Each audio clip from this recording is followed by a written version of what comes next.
Hello everyone, welcome back to my YouTube channel. आज हम biology में दांत की संरचना और प्रकार के बारे में देखेंगे। तो पूरी जानकारी के लिए पूरा वीडियो अवश्य देखें। तो चलिए शुरू करते हैं। दांत या टीथ। मुंह गुहा की ऊपरी व निचली जबड़ों पर दांत पाए जाते हैं और मनुष्य में दांत जबड़ों की हड्डियों में धंसे होते हैं। दांतों का अध्ययन ओडोंटोलॉजी कहलाता है। दांतों का अध्ययन क्या कहलाता है? ओडोंटोलॉजी।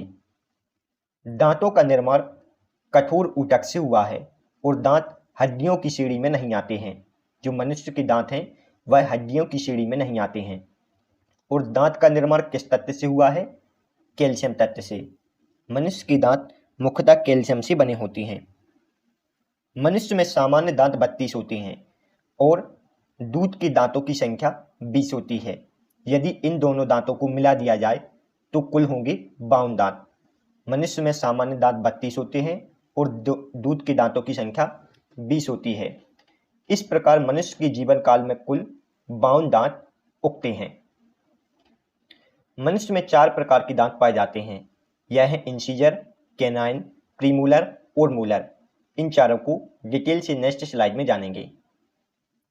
इंसीजर को हिंदी में कृंतक कहा जाता है। इनका मुख्य कार्य भोजन को काटना होता है। इंसीजर को नोज टीथ भी कहते हैं। इंसीजर को नोज टीथ इसलिए कहते हैं क्योंकि यह नाक के ठीक नीचे पाए जाते हैं। मनुष्य में इंसीजर दांतों की संख्या 8 होती है।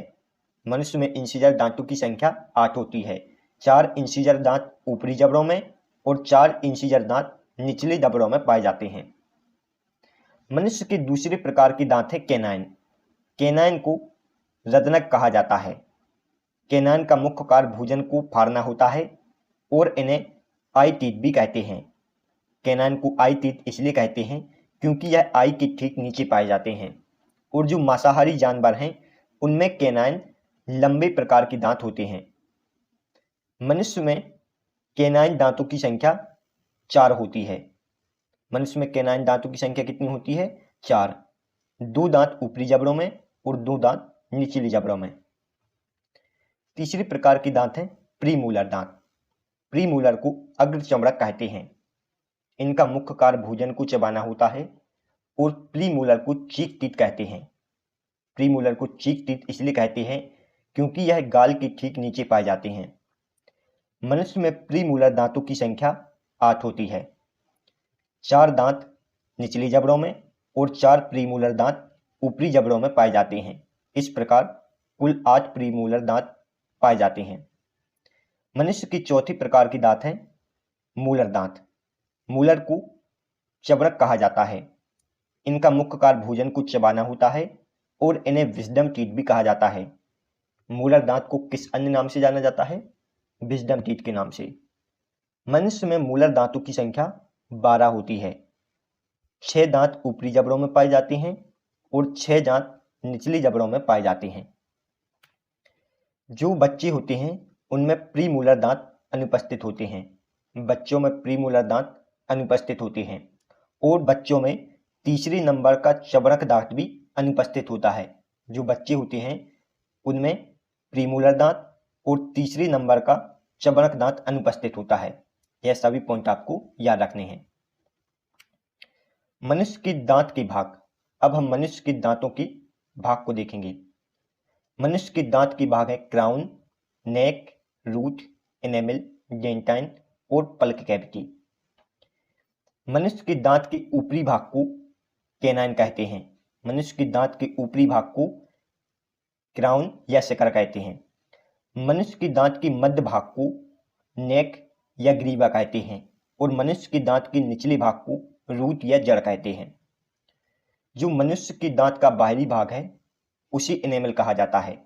एनेमल मुख्यतः कैल्शियम एपिटाइट का बना होता है और यह मानव शरीर का सबसे कठोर भाग है। मानव शरीर का सबसे कठोर भाग कौन सा है? एनेमल, जिसे आप चित्र में देख सकते हैं। एनेमल के ठीक नीचे डेंटाइन पाया जाता है और डेंटाइन को हिंदी में दंत अस्थि कहते हैं।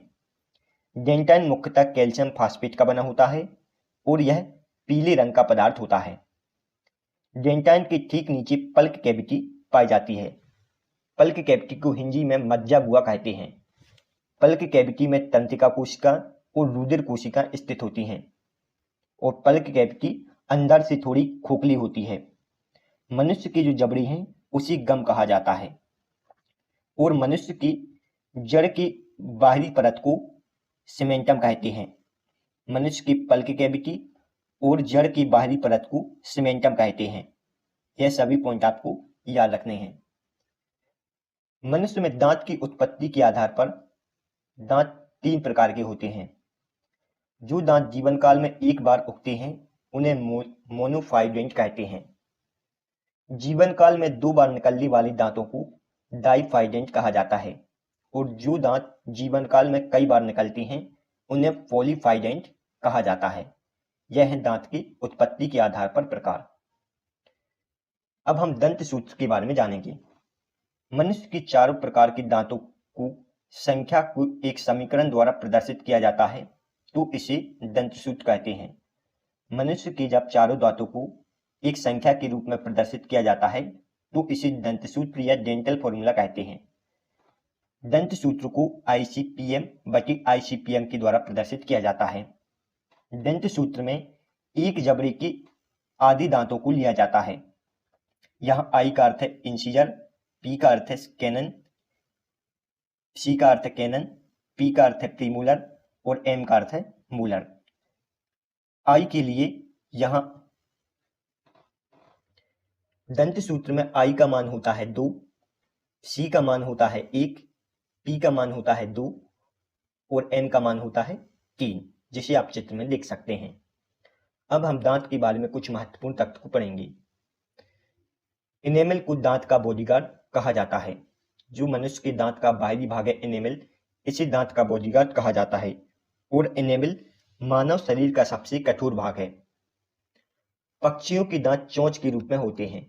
पक्षियों के दांत होते हैं वह चोंच के रूप में होते हैं और हाथी के दांत को टस्क कहते हैं। हाथी के दांत को क्या कहते हैं? टस्क। हाथी के दिखने वाले दांत इंसीजर प्रकार के होते हैं। जो हाथी के 2 बड़े बड़े दांत हैं वह किस प्रकार के दांत होते हैं? इंसीजर प्रकार के।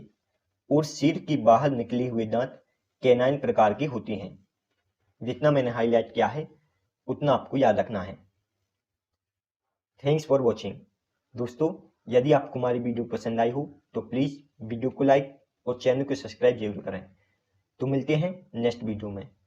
आप इस वीडियो से रिलेटेड PDF को हमारे टेलीग्राम ग्रुप से डाउनलोड कर सकते हैं।